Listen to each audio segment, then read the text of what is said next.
Hey folks, I just want to do a real quick recap of the debate that went on today with Candace Owens and Andrew Wilson.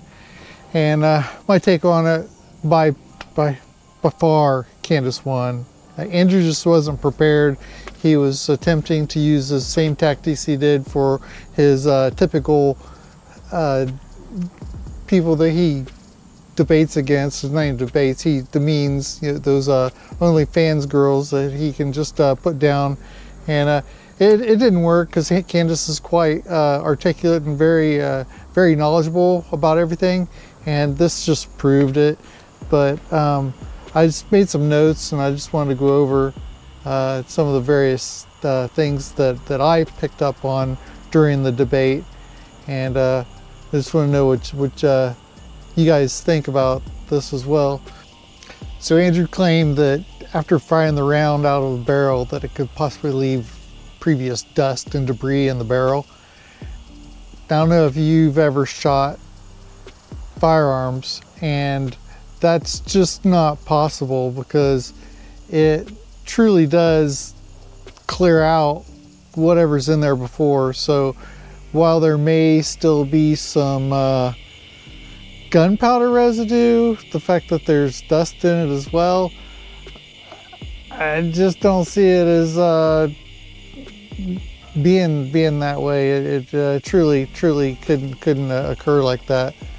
So the one thing he started with was he had continuous interruptions without moderator injecting. I mean, he didn't do anything to stop it. I find this interesting that Candace pointed out that prior to Andrew's visit to TPSA, he seemed to be more skeptical of Erica, but afterwards is completely defending them, and has changed his position regarding the entire topic. And so since Tyler's fingerprints are the most degraded on the trigger, he's most likely not the last person to have shot the rifle, and more importantly, not the one that shot Charlie Kirk.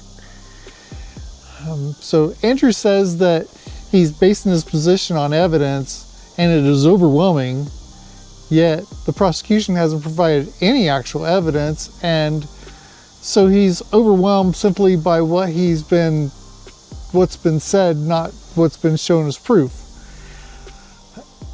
I think he realized that he lost the debate, so he started his feminist attacks there at the end and hatchet job of questions that really didn't get him anywhere. He literally can't defend his position, so he's chasing these aha questions and trying to catch Candace on, but he can't substantiate a single valid point.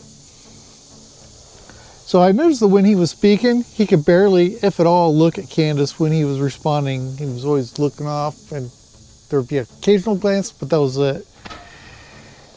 And I find it very telling that those willing to accept the FedSlop as truth with their evidence, all that evidence has been hearsay, and there's no actual proof that Tyler took a shot of any firearm that day of Charlie Kirk's assassination. It's not been reported that there's been gunshot residue or gunpowder or combustion particles that were found on Tyler Robinson's body, clothing, and nor the rifle itself. So based on the evidence presented, the preliminary hearing, investigators, they did not recover any clothing from him that tested positive for gunshot residue, not even the towel that the rifle was wrapped in. So those are very clear indicators that Tyler Robinson didn't take the shot. It's like literally, you know, you shoot a rifle, you're gonna have gun residue on you, and that's like number one, that they know that that's always the case. That if they've got gunshot residue on them, that is a very high indicator that they shot the firearm. But whether he was tested for it or not is just, I mean, they knew he didn't have it on it. So I don't think that if they did test, they're either not reporting that or they just didn't do it because they knew he didn't have that on him. But the fact that it wasn't reported that there was residue on the towel, only his DNA, that's very telling as well, because if the rifle had been shot and then wrapped in that towel, there would be gunshot residue on that towel. So there's just so many things, so many big holes into the FedSlop. So I'd be curious what your guys' thoughts are on that. Please comment. If you like this content, please like, subscribe, hit the notification bell for upcoming videos. And if you like this t-shirt, I designed this one. This is a Don't Spy on Me. You can pick this up as well as a bunch of other First and Second Amendment apparel at primitiveguy.com. And until next time.